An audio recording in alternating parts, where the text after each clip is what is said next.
han leído el libro de Job, bueno, el capítulo 10 leímos por último. Pero ya miramos, hermanos, cómo los amigos de Job llegaron para buscar consolarlo, pero al principio se sentaron junto de él por 7 días porque era tanta la aflicción. No había palabras que pudieran menguar el dolor. Pero luego estos amigos le dan consejos, algunos pareciera ser verdaderos, pero hermanos, después el Señor disciplina a estos hombres por darles consejos erráticos. A quienes les confiamos nuestras aflicciones. Hermanos, lo que en principio a Epafras le afectaba, porque si le afecta a la iglesia, a mí me afecta. Dice la Escritura, hermano, gózate con el que se goza, pero también llora con el que llora. Y creo, hermanos, que Epafras, teniendo la situación de la iglesia a la que él amaba, porque estamos en una iglesia a la que debemos de amar, hermano, no podemos estar ajenos a la iglesia y tener enemistad y tener distanciamiento entre nosotros. No, hermanos, debemos de amarnos, debemos de necesitarnos. Y en ese sentido, creo que Epafras, amando a la iglesia, busca cómo seguir ayudando a la iglesia que no esté en esta angustia o en esta zozobra o en este peligro de recibir una enseñanza que lejos de acercarnos a Dios, los va a distanciar más de Dios. El ritualismo judío, los judaizantes, los que se apegaban todavía a las tradiciones, hermanos, que nuestro Señor por su sacrificio había quitado, todavía estaban ahí. Y tristemente todavía a lo largo de los años siguen estando presentes. Aquellos que son antinomianos, aquellos que no están a favor de la ley, aquellos que todavía están queriendo hacer algunas cosas en particular que ya fueron quitadas. Y por otro lado, la filosofía griega desde el punto de vista del gnosticismo. Los que decían, hermanos, que lo material es malo y que lo espiritual es bueno. Por eso no conseguían que Cristo en su totalidad fuera alguien tan especial como Hijo de Dios. No podría ser. Así que este problema estaba ahí, hermanos, y presentaban pruebas tan fehacientes para ellos. Cuando, miren, hermanos, el peligro de no estudiar la palabra, el peligro de no reflexionar en lo que leemos día tras día, como lo que estamos haciendo en el libro de Job. El jueves hablábamos en casa de mi hermana Angelita porque no pudimos entrar al edificio. Estamos hablando del primer capítulo de Job, donde miramos a Job en el primer capítulo, en el verso 5 en particular. Cómo es que este hombre, hermanos, de tanta posición económica, de tanta capacidad económica, de tanto conocimiento, y hermanos, que el escritor del libro de Job tiene una referencia de él como varón perfecto, recto, temeroso de Dios y apartado del mal, pero luego en el verso 8, Dios mismo está diciendo, ya no solamente el escritor, siendo hermanos que el escritor ha sido inspirado por Dios, así que podemos decir, Dios mismo dijo al principio a través del escritor, pero ahora él mismo está diciendo a Satanás que Job es perfecto, es íntegro, pues, porque perfectos, hermanos, en el sentido que el texto en hebreo dice, se refiere a integridad, no a perfección humana, porque nadie es perfecto en términos humanos. Así que si nosotros leemos, por ejemplo, el verso 5, que dice que Job todos los días ofrecía holocausto por sus hijos, por cierto, si hubieran blasfemado o pecado delante del Señor, hermanos, si pasamos por ahí y lo dejamos así, no reflexionamos, no miramos a Cristo en el libro de Job, porque ese holocausto apuntaba a Cristo, a la obra perfecta, aquel mediador, aquel árbitro entre Dios y el hombre, que no hay otro mediador entre Dios y el hombre sino Jesucristo. Entonces, en ese sentido, hermano, qué importante es, porque cuando venga alguien con una doctrina diferente, cuando venga alguien diciendo que Cristo no es Dios, y que le den tantos argumentos, y que le dicen, mire, claramente aquí dice que es hijo de Dios, no Dios. Y usted lo lee y dice, pues sí es cierto, allí dice. Y entonces, hermano, empieza usted a inquietarse y a decir, he estado equivocado en la enseñanza que me han estado dando. ¿Cuál es, hermano, la razón? El no estudiar la palabra, el no reflexionar en ella, nos va a llevar a que le pase a la iglesia de hoy en día, como le pasó a la iglesia de Colosas, o el peligro que tenía la iglesia de Colosas, que llegaran pensamientos equivocados, como aquellos que fueron tratados en Nicea, en 325, en el concilio, acerca de Cristo. Hermanos, qué importante es entonces tomar la carta y mis dudas espirituales, hermanos, llevarlas a la persona correcta. Y mis conflictos espirituales, hermanos, llevarlos a la persona correcta. Primeramente a nuestro Señor y, hermanos, luego a la autoridad de la iglesia, para ayudar, para entender los problemas. Y esto es lo que estaba haciendo Epafras. Él era el pastor, pero, hermanos, todos los pastores somos igual que los demás. Somos ovejas. Somos ovejas. Y nada más que con un grado de responsabilidad muy grande. Pero somos ovejas. Y también necesitamos de alguien que nos ayude a entender cosas que no alcanzamos a entender. Y Epafras hace esto. No importa, hermanos, cuánto tardaría. Bueno, Beto tarda 12 horas, o cuánto Beto en llegar a Guadalajara. 1000 y feria de kilómetros, hermanos, a Guadalajara. ¿Cuánto tarda un avión? 1 hora y pasadito. ¿Cuánto se tardaría, hermanos, ir a pie? En meses, cuando había chance a subirse a un burrito. A lo mejor, en alguna ocasión, a un barquito. ¿Cuánto se tardaría? Era el interés que había en Epafras por la iglesia. Y esto nos debe de llevar, hermanos, a ver el interés que tenemos nosotros por la propia iglesia y por su enseñanza. A Pablo tenía un interés. De hecho, hermanos, Pablo había sido llamado apóstol a los gentiles. Y Pablo tenía un interés de enseñar, de ayudar y que miraran que en Cristo estamos completos. En el capítulo 2 de Colosenses, dice el apóstol Pablo, verso 9 al 10. Dice la palabra del Señor, hermano, porque en él habita corporalmente toda la plenitud de la deidad. Y vosotros estáis completos en él, que es la cabeza de todo principado y potestad. Pablo quiere que esto entiendan. ¿Por qué? Porque los gnósticos dicen no. Necesitas conocimiento, necesitas desarrollo intelectual, necesitas muchas cosas más. Bueno, Cristo no es suficiente en todo, necesitas esto.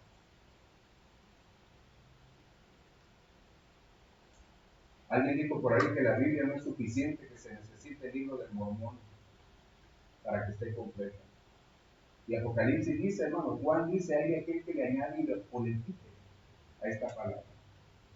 ¿Se imaginan, hermano, cuántas personas son seducidas? Y tristemente, muchas personas que han escuchado la sana doctrina, muchas personas que no están cimentadas en Cristo, en la roca. Ahora lo miramos en otras iglesias que no tienen como fundamento la doctrina de los apóstoles. Y dicen que sí, pero no la tienen. Esta es la importancia de esta carta. Ahora, hermano, ¿quién remite la carta? Lo primero que miramos en el verso 1, dice Pablo, apóstol de Jesucristo. ¿Qué es un apóstol?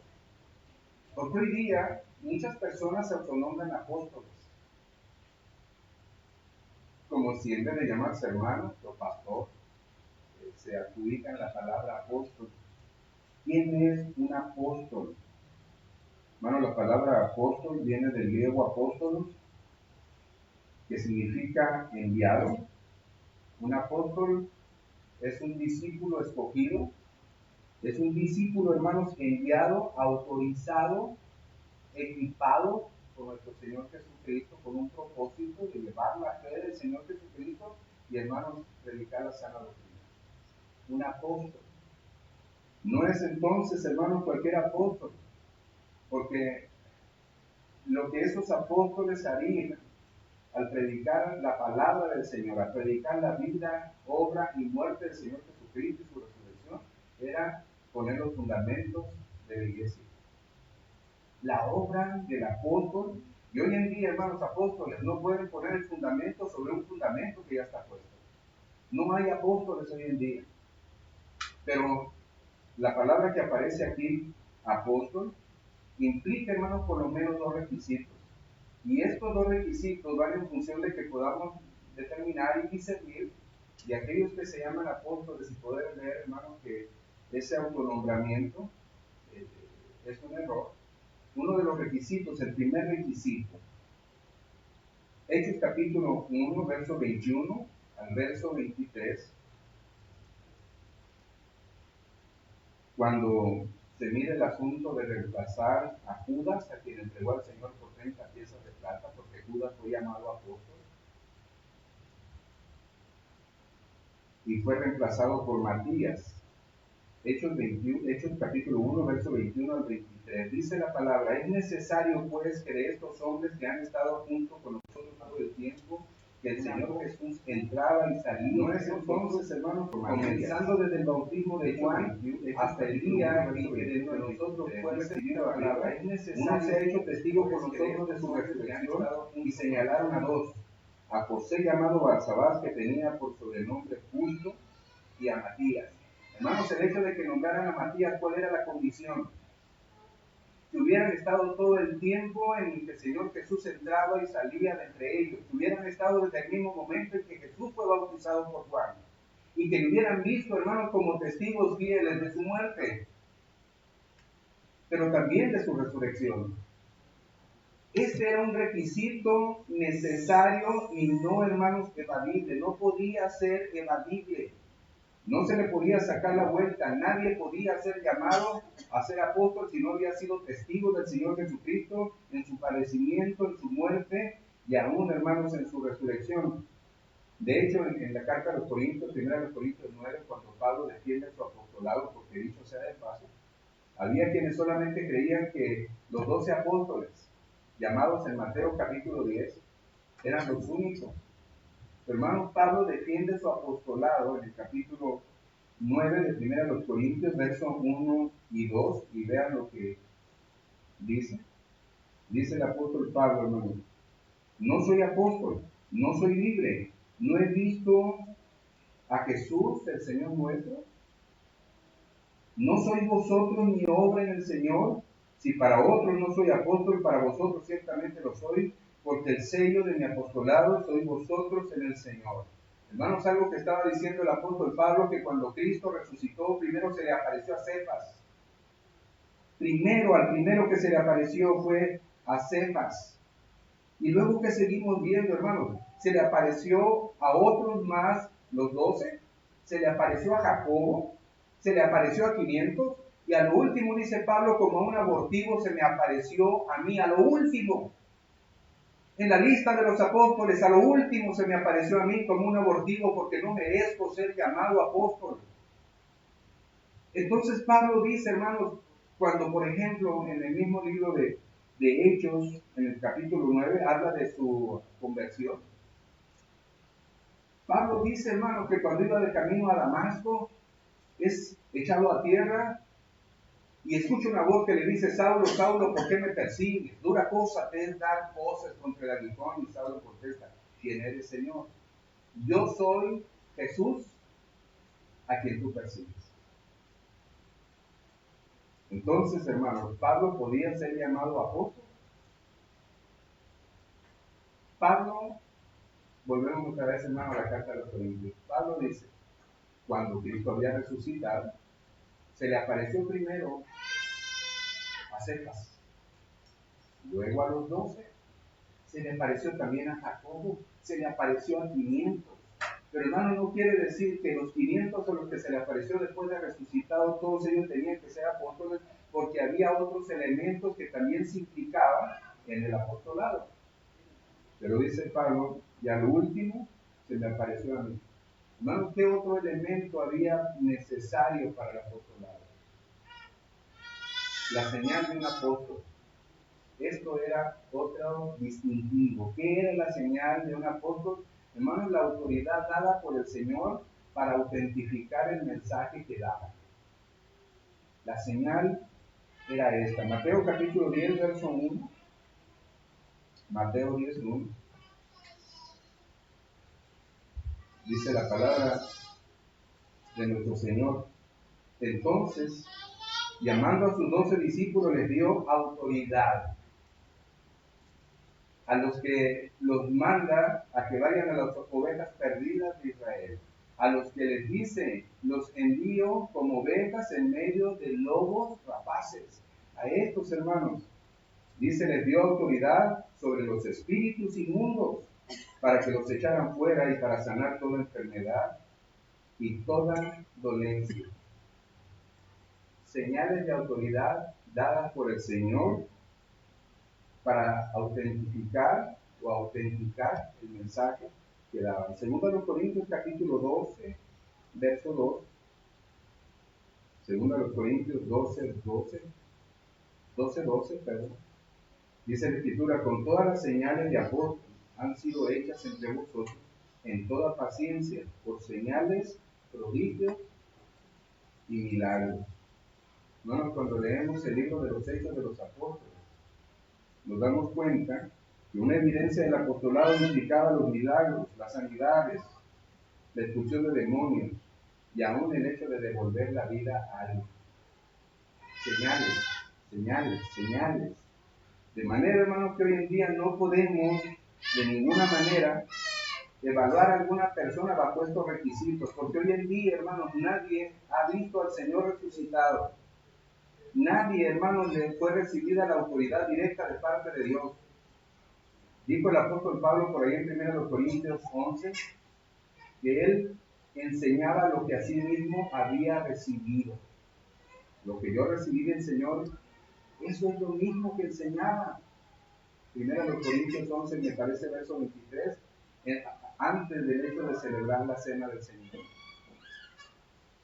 Hoy en día no hay apóstoles. Por más, hermanos, que alguien quiera autonombrarse apóstol, no cumple con los requisitos. Y hoy en día pudiera ser como en el tiempo de Jesucristo, que algunos, dice el Señor, en aquel tiempo me dirán algunos, si en tu nombre hicimos milagros, echarnos fuera demonios.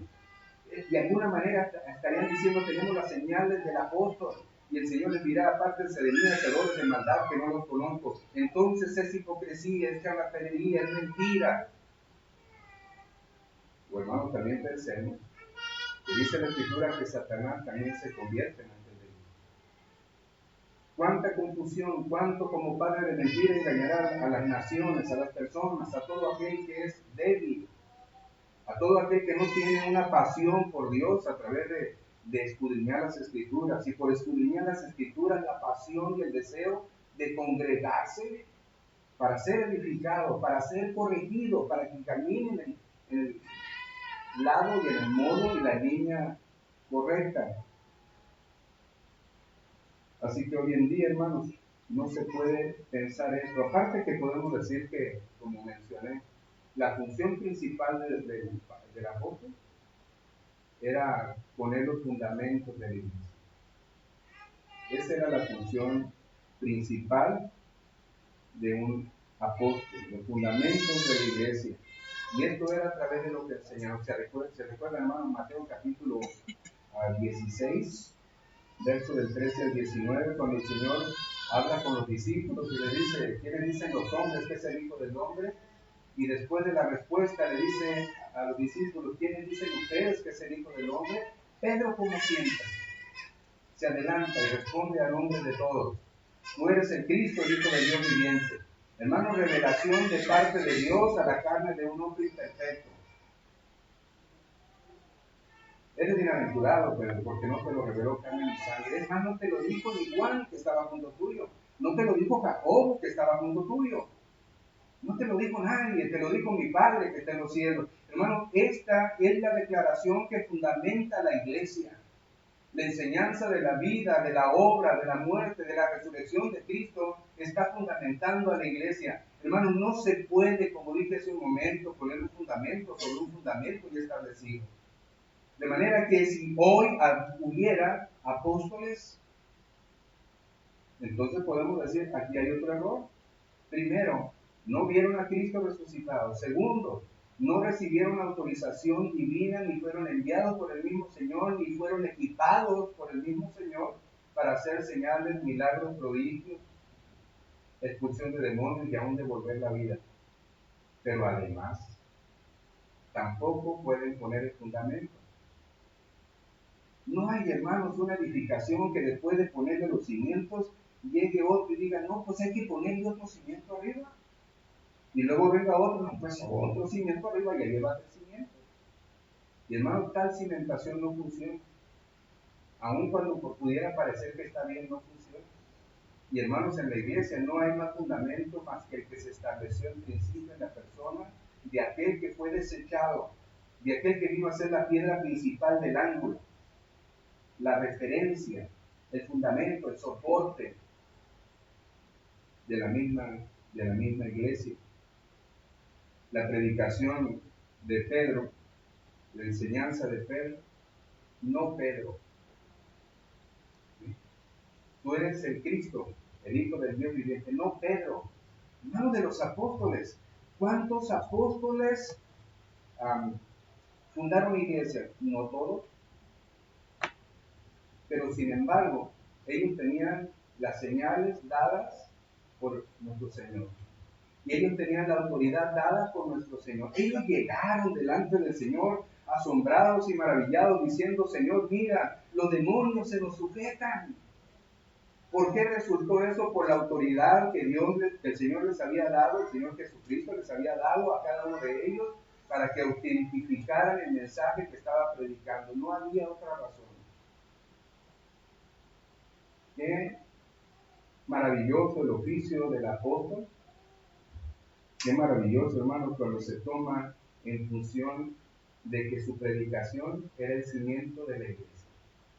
Ninguna persona humana, ninguna persona perecedera, transitoria y aún con raíces pecaminosas. Hermano, yo pienso Pablo fue una persona increíblemente usada. Instrumento escogido me es esto, dijo el Señor. Y Ananías, cuando el Señor lo manda para que vaya a imponerle las manos y para que la ceguera que tenía aquel hombre cayera, aquel Ananías dice, Señor, pero todavía tiene autoridad de los sacerdotes. Oye, tú ve, porque instrumento escogido me es este. Yo lo escogí, yo lo capacité, yo lo instruí, yo lo mandé. Y él no predica su palabra, él predica la palabra que yo pongo en su mente, en su corazón y en sus labios. Instrumento escogido me es este. No era Pablo, era la predicación de Pablo. Porque Pablo, hermanos, aunque 13 cartas prodigiosas, cartas, tremendas cartas, pero era pecado. Miserable, decía Pablo, soy miserable, porque lo que aborrezco es lo que hay. Pero hermanos, también en Pedro, cuando él reconoció su pecado y que llora amargamente, arrepentido, miramos que Pablo dice, ¿quién me librará de este cuerpo de muerte?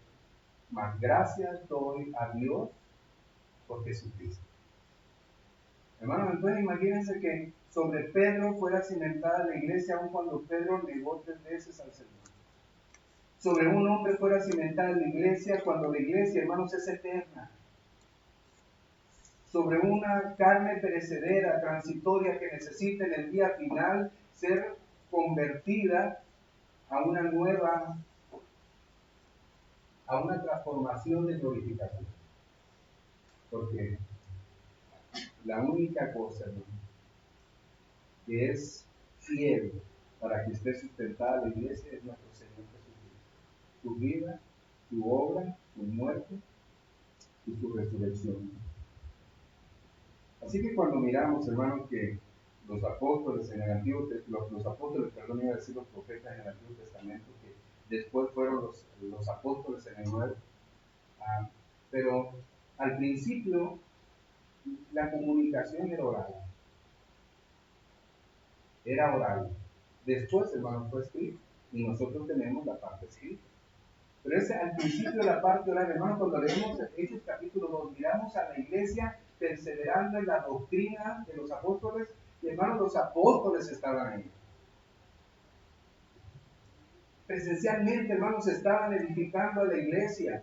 Hermanos, cuánta tolerancia de pecado había ahí, que no pudiera ser rechazada por la misma enseñanza de los apóstoles. ¿Se acuerdan? 1 Corintios capítulo 5.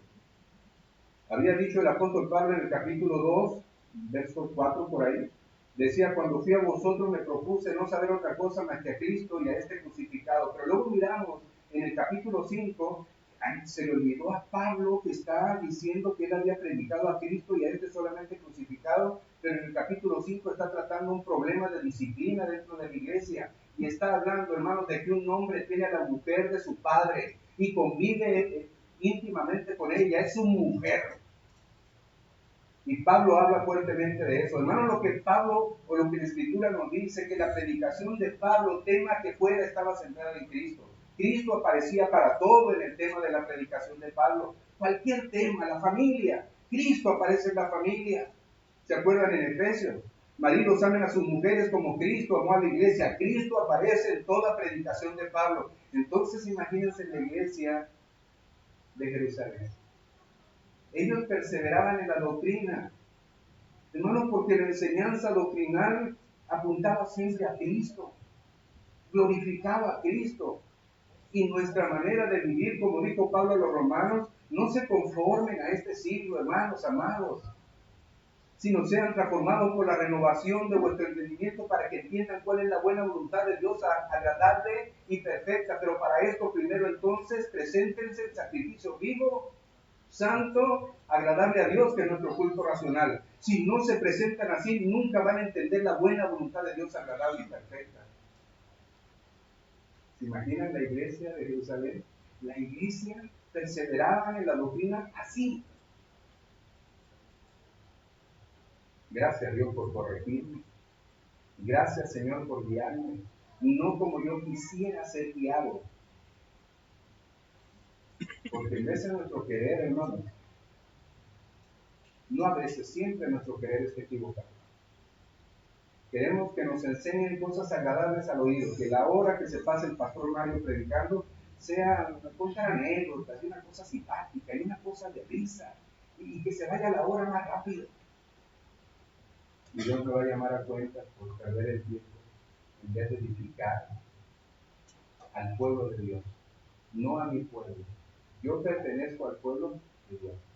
Entonces, en esa condición, hermanos, el fundamento de los apóstoles se cimenta, o está cimentada, la iglesia.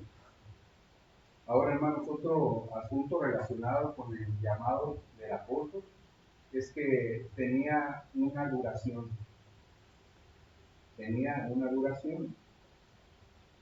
No era repetible, no era como que, bueno, vamos a nombrar a otro, se acabó el asunto, como cuando los dones. No ejerces tu don, no practicas tu don, no vives en tu don. Bueno, Dios te lo va a quitar para darte uno que te guste más, para que en ese sí produzcas. No, hermano, no es lo que yo quiero, es lo que Él quiere. Así que el llamado al apóstol, hermano, no es repetible. Hechos capítulo 12. Hechos capítulo 12. Y bueno, hermanos, está larga la lectura, pero en pocas palabras nos habla de la muerte de Jacobo, el encarcelamiento de Pedro, las oraciones, hermanos, porque Pedro iba a ser ejecutado, las oraciones sin cesar de la iglesia por la liberación de Pedro. Pero al punto que voy es cuando Jacobo es asesinado. Jacobo no es reemplazado como apóstol por otro apóstol, no es reemplazado. Cuando Pablo muere, hermanos, Pablo tampoco es reemplazado por otro apóstol. La vigencia del apostolado concluye cuando se cumple el oficio de cada apóstol y al morir se acabó el apostolado. Así que volvemos a decir, hermanos, definitivamente nadie hoy en día puede ser apóstol, pues era necesario ver a Cristo crucificado, resucitado. Era necesario, hermanos, ser llamado por el Señor y autorizado, equipado por Él, dándole esas señales de apóstol. Y podemos decir, hermanos, que adicionalmente a eso, si pensamos en la duración del apostolado, entonces tampoco aplicaría porque la duración y vigencia de los apóstoles concluyó. Así que son, hermanos, la iglesia en la historia, en los primeros siglos, concluye ese apostolado. Nadie se llama apóstol. Esta es una ocurrencia moderna, llamarse apóstol. ¿Cuál es la razón, hermanos, de que alguien reclame para sí el título de apóstol? Ese autonombramiento me parece a mí vanidad, me parece a mí, hermanos, una falsa idea de fama, de influencia, de poder, de error, hermanos. Finalmente es un error. Ningún miembro de la iglesia, ningún líder de la iglesia, hermano, puede autonombrarse apóstol. Ni hoy, ni por lo menos, hermanos, hace 1500, 1800 años para atrás. No. Aún en 1800 años para atrás, nadie vio a Cristo. ¿Se imaginan? Y hermanos, hoy en día, ¿cuántos años puede tener alguien que se llame apóstol? Bueno, yo nací en 64, no quiero decirle que tengo 60 años, pero ustedes sacan conclusión. ¿Se imaginan, hermano? Y hay gente que más joven que yo se llaman apóstoles. Y no es que yo sea una referencia, solamente estoy diciendo, hermanos, que 100 años para atrás, 200 años para atrás, 1800 años para atrás, nadie puede llamarse apóstol. Porque ya hablamos de los requisitos. Así que, hermanos, quien escribe esta carta, y estamos hablando casi de introducción, así que quien escribe la carta se autonombra a sí mismo como apóstol, es decir, Pablo.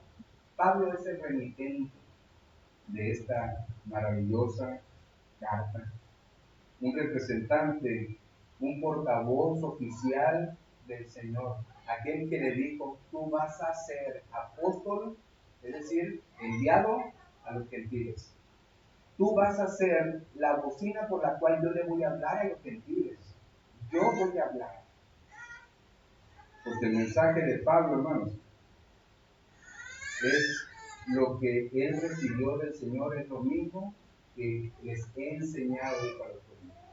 Lo que yo recibí del Señor no es mi propia cosecha, no es lo que a mí me parezca que debe de ser, porque me parece que Él les escribió en su palabra, se queda corto con algunas cosas, o es muy duro en algunas cosas. Entonces, para ganar a más personas para Cristo, tengo que ser más livianito. Tengo que entonces 15 minutos, 20 minutos de poner la palabra de Dios.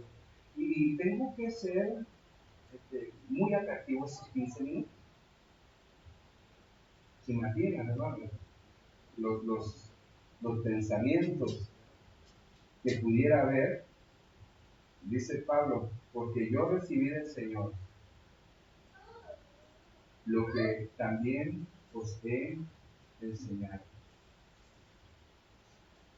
Pablo, hermano, recibió la autorización, el nombramiento de nuestro Señor Jesucristo. Dice en el mismo verso 1, apóstol de Jesucristo por la voluntad de Dios. No fue autonombrado por la iglesia. No le dijeron, hermano, usted va a ser el apóstol de en adelante. El apóstol anterior ya lo hemos quitado, usted sigue el apóstol. Y es más, vamos por herencia. A la muerte del hermano fulano, que es el apóstol, pues se murió él, entonces el hijo de él va a ser el apóstol. Y él va por herencia. No. Pablo fue según la voluntad de Dios, no fue por votación, no fue, hermanos, porque él tuviera carisma, no fue porque fuera más agradable. De hecho, hermanos, en la carta a los Corintios había tal rechazo en alguna medida por Pablo y tal aceptación por Apolos, y aún había un partidismo. Yo soy de Pablo, yo soy de Cefas, yo soy de Apolos.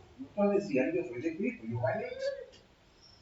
Hacían partidismo, hermanos, porque tenían cierta inclinación a la elocuencia de las palabras que Apolos predicaba, porque dice la Escritura que Apolos era poderoso en palabras, tenía mucho verbo, ¿no? Mucho verbo, mucha elocuencia, pero hermano, Pablo iba al grano.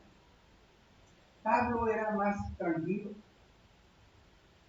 Y entonces había unos que decían, no, definitivamente entre los griegos, imagínense hermanos que lo que tuviera que ver con la filosofía, lo que tuviera que ver con la elocuencia, la retórica, entonces se inclinaban por Apolo, alguno de ellos.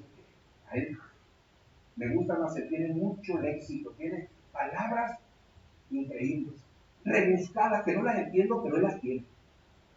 Y Pedro no, y Pablo no.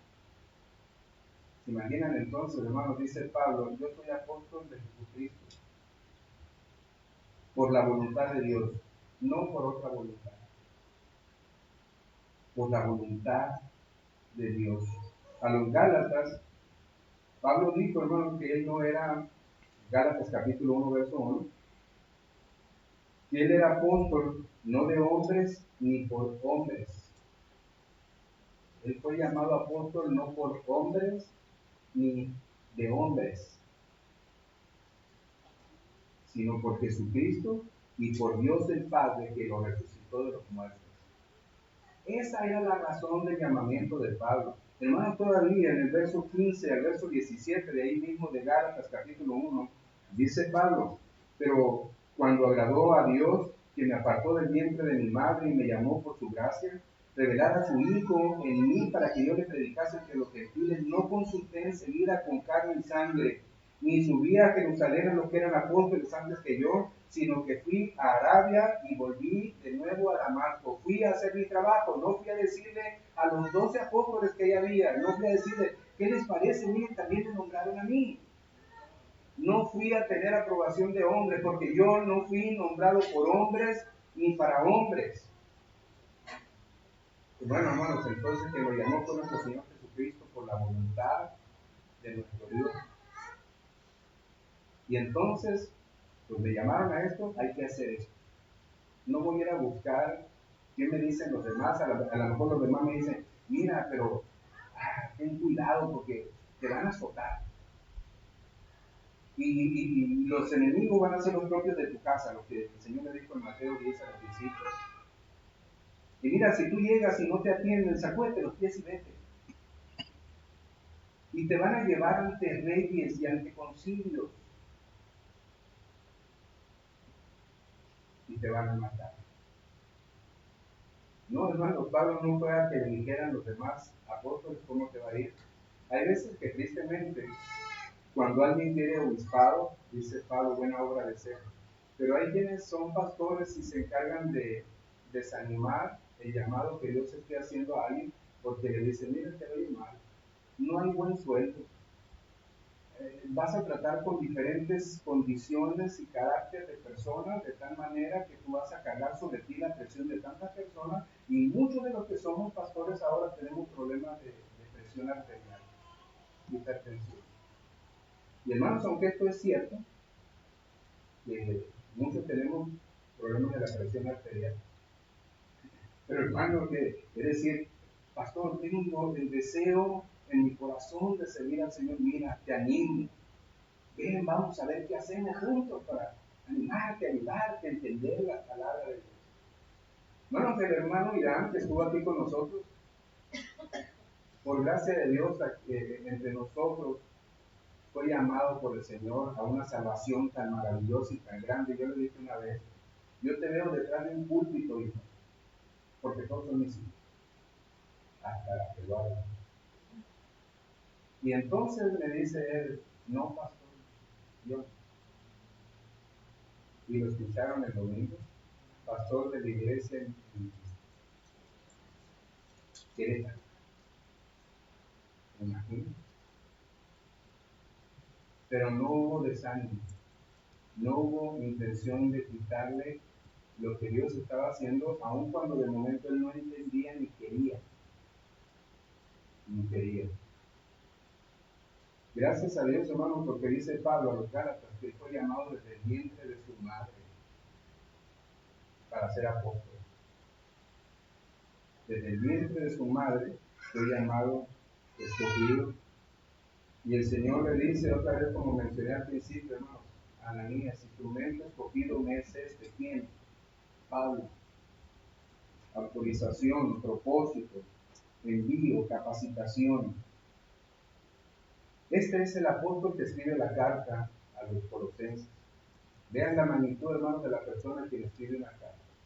Al finalizar este libro, o esta carta, en el capítulo 4, al verso 18, dice Pablo, la salutación, es decir, este saludo final, es de mi propia mano, de Pablo. Acordaos de mí en mis prisiones, la gracia sea con vosotros. Amén. Pablo no siempre escribía las cartas. A los romanos le ayudó Tercio a escribir. A los colosenses, hermanos, a lo mejor el mismo Tercio o haya sido otro hermano quien le haya ayudado, quizá Timoteo, no sé quién le ayudó a escribir, pero hay una parte final que sí escribió Pablo de su puño y letra, aún teniendo problemas de su vista, teniendo problemas propios del encarcelamiento, pero Pablo escribe esta porción. Este es el que escribe la carta. Y hermanos, ahorita que estamos aquí en el capítulo 4, vean el verso 16 del capítulo 4 de Colosenses. Pablo dice, hermanos, en este capítulo, en este verso 16, capítulo 4, verso 16. Cuando esta carta haya sido leída entre vosotros, haced que también se lea en la iglesia de los laodicenses, y que la de la Odisea la leáis también vosotros. Quiere decir, hermanos, que hay una carta que se había enviado a la Odisea, no aparece acá, una carta que se le mandó a los hermanos de la Odisea, y dice Pablo, cuando terminen esta carta de leerla a ustedes, cuando ustedes ya se han edificado, que la lean también ellos, y que la carta que les llegó a ellos, que la lean también ustedes. Pues hermanos, esta carta que les llegó a ellos y a los de la Odisea, que la lean también ustedes. Torre Fuerte, la Iglesia Bautista Confesional Torre Fuerte, Ciudad Obregón, Sonora, México, que también la lean. Y que cada iglesia local también la lea, aunque no aparezca el nombre de la Odisea ni de Colosas, que también la lean. Ese mensaje que todavía no llegamos a que Pablo nos va a hablar. Pero hermanos, el segundo elemento de esta carta es a quién va dirigida la carta. Y piensen esto, hermanos, lo que Pablo está diciendo en esta, ¿cómo pudiéramos decir? Destinatarios, a los destinatarios, la iglesia de Colosas, pero ¿quiénes estaban en la iglesia de Colosas? Verso 2, a los santos y fieles hermanos en Cristo que están en Colosas. Nuestro Padre, gracia y paz sean a vosotros de nuestro Dios, de Dios nuestro Padre y del Señor Jesucristo. Pablo identifica a los destinatarios con 3 palabras: santos, fieles y hermanos. Hermanos, miren, la carta se leyó en la iglesia de Colosas, donde estaban los santos. ¿Quiénes son los santos? Aquellos que son apartados por Dios para darle la gloria a Él. Aquellos que han salido de las tinieblas de la luz y han sido transportados a la luz admirable. ¿Con qué propósito? De hablar de esas virtudes. Aquellos que han sido sacados del reino de Satanás para ser trasladados al reino de su Hijo, en el caso del Señor Jesucristo. Aquellos que, como se leía hace un momento, hermanos, es como aquella lámpara que se pone en lo alto, no se esconde debajo de la almohada o debajo de la cama. No, hermanos, se pone en lo alto. Estos son los santos. Pero estos santos también son los que perseveran, porque son fieles. Piensen esto, hermanos, la iglesia está llena de santos.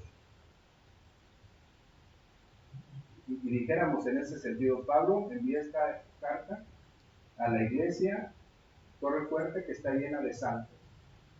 La iglesia de Colosas llena de santos. La iglesia de la Odisea llena de santos. Llenos de apartados para servir y darle la gloria a Dios. No de los santos como estatuillas que se tienen que reverenciar y se le piden dones y privilegios y milagros y gracias. No, hermanos. Platicaba hace unos días con el señor Gerardo, el herrero, de la palabra de Dios, y yo creo que por eso no ha avanzado mucho en el techo del templo, porque cada vez que vengo nos sentamos a platicar y todavía hay mucha plática. Me dice, me quedan 2 semanas para terminar el texto. Yo, claro, tardamos. Hay mucho que platicar de la gracia de nuestro Dios. Hermano, él me preguntaba, hermano, ¿y usted qué piensa de los ángeles? ¿Qué piensa de los ángeles? Aún miserables que seamos, hermanos, por la obra de nuestro Señor, llamándonos Él para ser sus hijos, somos santos. Pareciera algo tan contrastante, pero ¿cómo que el pastor es santo? ¿Cómo que el hermano o la hermana es santa? Es que no entienden los conceptos, hermanos, de lo que esto se refiere. Pero aquellos que por la gracia del Señor no están bajo condenación, aquellos que son nuevas criaturas, aquellos que han sido quitados su corazón de piedra y colocado uno de carne, quitado su espíritu y colocado el espíritu del Señor, son santos. No, hermano, por la particularidad de que cada hombre haga algo o merezca ser santo. No, hermano, por la obra del que es santo. Y su obra se nos adjudica como justicia y nos hace santos. Piense en esto, hermano, porque la carta también está siendo leída aquí en la Iglesia Bautista Confesional Torre Fuerte. Y hermano, se demanda que esta carta sea leída a los santos. Y los santos, hermano, por ser santos, somos fieles.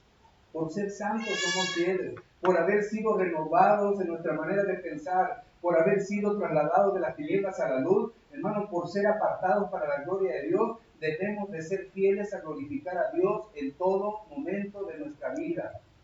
Es lo que está enseñando el apóstol Pablo. A los romanos le dijo, el que está en Cristo ya no está en condenación, ya no hay condenación para los que están en Cristo. A los corintios dice, hermano, si estás en Cristo eres nueva criatura. Y por ser, hermano, nueva criatura y no tener condenación, debemos de ser fieles a aquel que por su gracia nos redimió. Eso debe de ser, perseverar en la doctrina de los apóstoles, perseverar, hermanos, en las oraciones, en todo lo que implica la piedad y la vida cristiana.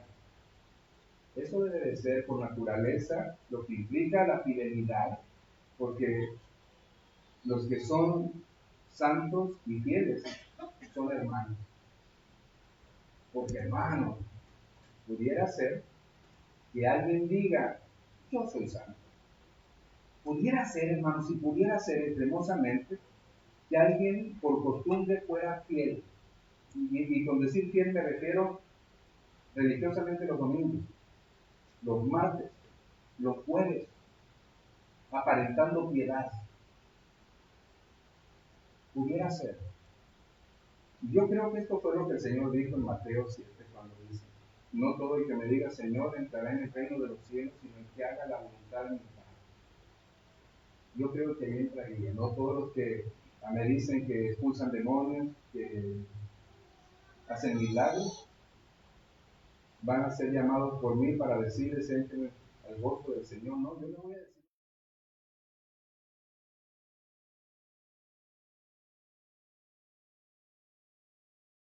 Es fiel, es porque es santo. O el santo debe de ser fiel, más bien es así, ¿no? Porque, vuelvo a decir, habrá muchas personas que asistan frecuentemente, pero no son santos. Les gusta estar entre nosotros. Se la pasan bien, platican y en sana convivencia, les gusta la manera, pero no son santos. No son hijos. Todo hijo de Dios, hermanos, automáticamente es santo. Y los que son santos son fieles, y los que son santos y fieles son hermanos. Porque dijo Pablo a los Efesios, ya no somos extranjeros, ya no somos advenedizos.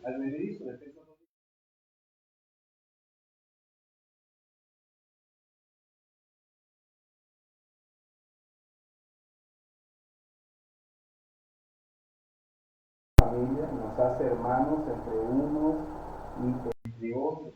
Pero hay algo más todavía, hermanos, en este verso 2. Dice el apóstol Pablo usando dos palabras maravillosas en Cristo.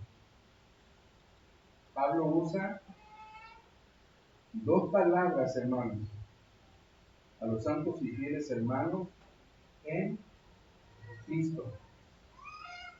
que están en Colosas. La palabra en Cristo, Pablo casi la usa en todas sus cartas. Y hermanos, esto quiere decir mucho, porque aquellos que están en Cristo, decíamos hace un momento, son los que están unidos a Él. Los que están en Cristo, hermanos, son los que han sido sepultados, muertos y resucitados juntamente con Él para andar en novedad de vida, dice Pablo a los Romanos capítulo 6.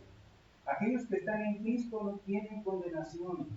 Aquellos que están en Cristo están sentados a la diestra del Señor.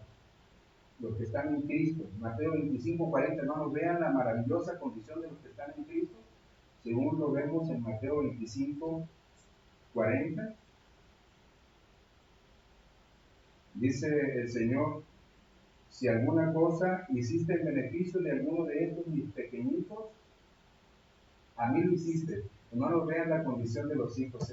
El Señor dice: si algo le haces a ellos, a mí lo estás haciendo. Tal apego hay entre los hijos de Dios y el Señor. Tal apego hay entre sus discípulos y el Señor. Si a ellos les haces algo, a mí me lo haces. Si a ellos les das algo, a mí me das. Estuve desnudo y me vestiste. Tuve hambre y me diste de comer, en la cárcel y me visitaste, pero ¿cuándo hicimos esto, Señor? Si por alguno de estos lo hiciste, a mí lo hiciste. Hermanos, el apego de los que están en Cristo. Por eso Pablo usa esta expresión, hermanos, en Cristo. No, hermanos, en el pastor que se llamen santo porque el pastor lo apartó para darle un ministerio en la iglesia. No, hermanos, aquellos que son fieles al pastor porque el pastor esto y esto y esto y esto. No, hermanos, porque el pastor los ve como sus hijos y los llama familia. No, hermanos, es en Cristo. En Cristo. Así que, hermanos, aquellos que están en Cristo son santos en virtud de lo que Cristo ha hecho y en virtud de su posición. Estamos en Cristo, somos uno en Cristo. Somos herederos de Dios y coherederos con Cristo. ¿Quién es Cristo? Unidos a Cristo. Gálatas capítulo 2, verso 20. Con Cristo estoy juntamente crucificado. Gálatas 2,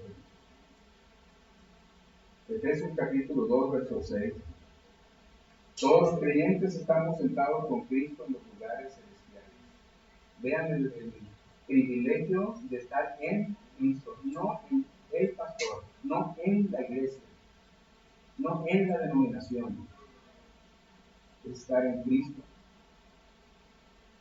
Hermanos, todo lo que está diciendo Pablo nos habla, hermanos, de nuestra unión con Cristo. Cuando esta carta se lea entre ustedes y que ya se termina de leer, léanla en la iglesia de los laodicenses y que aquella carta también se lea entre ellos, pero hermanos, esa carta también debe de ser leída entre nosotros. Y en tercer lugar, Pablo habla del saludo. ¿Ok? Ya le dije, yo la mando a la carta, ya dije, ¿quién la mando? Ahora lo voy a saludar. Gracia y paz. Gracia y paz. Hermanos, de las 13 cartas que el apóstol Pablo escribe, 10 de estas cartas llevan este saludo, gracia y paz. 10 de las cartas. Y en 1 y 2 Timoteo y en Tito, la palabra que Pablo usa no es gracia y paz, sino que le agrega misericordia. Y entonces dice Pablo, gracia, misericordia y paz. El saludo de Pablo. ¿Cómo se saludan, hermanos, hasta los cristianos hoy en día? Honestamente, ¿no? ¿Qué onda? Hola, todavía, pero ¿qué onda entre cristianos? ¿Qué show? Decían antes. Y todavía sigo pensando que me refiere con qué show. ¿Qué presentación? O sea, pero hermano Pablo tiene un saludo con mucha enseñanza, profunda enseñanza, gracia y paz. Y a Tito y a Timoteo les agrega misericordia. Hermanos, aquí hace referencia a la gracia, algo que no merecemos. Algo que por el contrario merecemos es la muerte por razón de nuestro pecado, pero que es la gracia, un don que no merecemos, pero que por la obra de nuestro Señor otorga a quienes desea otorgar. Es Dios salvando al hombre a través de nuestro Señor Jesucristo, aun cuando el hombre no lo merece. Y la paz, hermanos, es el resultado de esa gracia. Justificados pues por la fe, Romanos capítulo 5, verso 1, tenemos paz para con Dios. Gracia y paz. El resultado de la gracia es la paz. Ya no somos enemigos de nuestro Señor. Ahora somos amigos. Pero ya no nos llamaré amigos. Hermanos. No, pero ya no son hermanos, hijos. ¿Se imaginan, hermanos, la grandeza de lo que estoy diciendo? Y esto lo tomo de la palabra del Señor. Cuánta misericordia, cuánta gracia y cuánta paz genera esta palabra. Colosenses capítulo 1, verso 19 al verso 21. Dice Pablo: por cuanto agradó al Padre que en él habitase toda plenitud, y por medio de él reconciliar consigo todas las cosas, así las que están en la tierra como las que están en los cielos, haciendo la paz mediante la sangre de su cruz. Y vosotros también, que erais en otro tiempo extraños y enemigos en vuestra mente, haciendo malas obras, ahora os ha reconciliado. Hermanos, por la obra de Cristo en la cruz tenemos paz. Somos reconciliados. No te reconciliaste tú. En Efesios capítulo 1 dice, hermanos, que Él nos escogió antes de la fundación del mundo por el puro afecto de su voluntad, porque Él quiso. Y es más, hermanos, el precio que implicaba para hacerlo, Él también lo pagó en su sangre. Nunca aparece en la Biblia algún texto que diga que yo fui a buscar a Cristo y en Él la salvación. No, hermanos. Porque el Hijo del Hombre vino a buscar y a salvar lo que se le perdió. Esa misericordia, esa gracia, nos brinda esa paz. Bueno, ¿cuánto es lo que nuestra nueva relación con el Señor nos lleva a hacer? ¿Cuánto? Su gracia y su paz. No nos debería de llevar, hermanos, a vivir en esa paz que tenemos en Dios. Y en consecuencia, hermanos, en vivir para su gloria. Eso debería de ser como consecuencia. Y cuando en estos dos versos que Pablo se dirige a la iglesia en Colosas, con todos los afanes y conflictos que pudieran tener, hermanos, el puro saludo, que lo pudiéramos leer como, ¿cómo estás? Hola, ¿cómo estás? En el Antiguo Testamento, o aún en el principio del ministerio del Señor, cuando escoge a los discípulos, a los apóstoles, les dice, no saluden a nadie, porque qué grosero el Señor. Mira, pues, que no estamos hablando de gentileza, que no estamos hablando de amor al prójimo, no saluden a nadie. Nosotros pasamos en el carro y decimos hola, eso ya es saludo. Y si nos vemos de frente, tendemos la mano y eso es un saludo. En vez de hasta un gesto y es un saludo. Pero hermanos, en aquellos tiempos era la práctica generacional el saludo. ¿Cómo está tu mamá, tu papá, tus hijos? Todos están bien, ya fueron a la escuela, ya vinieron. Era una historia completa el saludo. Y en eso perdían tiempo y el Señor les dice, no saluden a nadie, no pierdan el tiempo, no se entretengan. Hermanos, cuánta misericordia y cuánta gracia de parte de nuestro Señor. Yo les animo, hermanos, a que piensen esto. La carta se leyó en Colosas, en la Odisea, y se está leyendo aquí. Pensemos en esto. Santos hermanos o santos fieles hermanos en Cristo. Pensemos en esto. Nuestra razón de ser es la gloria de Dios. Nuestro fundamento como iglesia es la enseñanza de los apóstoles. Todo lo que demás quiere, hermanos, no lo tome como tal para su edificación. Pídanle perdón a Dios, hermanos, si lo ha ofendido. Ruéguenle que le ayude a vivir para su gloria. Nos ponemos en pie, hermanos, por favor.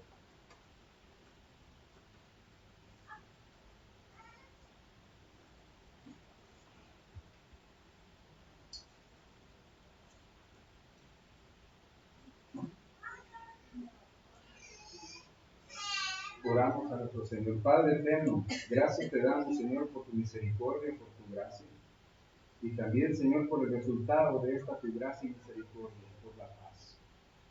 Señor, por esa obra maravillosa de tu Hijo en la cruz, por esa justificación que se nos otorga, ya no somos enemigos, Señor. Ya nuestra mente no está enemistada contra ti. Ahora, Padre, te amamos. Ahora, Señor, somos hermanos. Ahora, Señor, somos santos. Ayúdanos, Señor, a ser fieles cada día. Ayúdanos a no permitir que el pecado ensucie nuestras vestiduras blancas.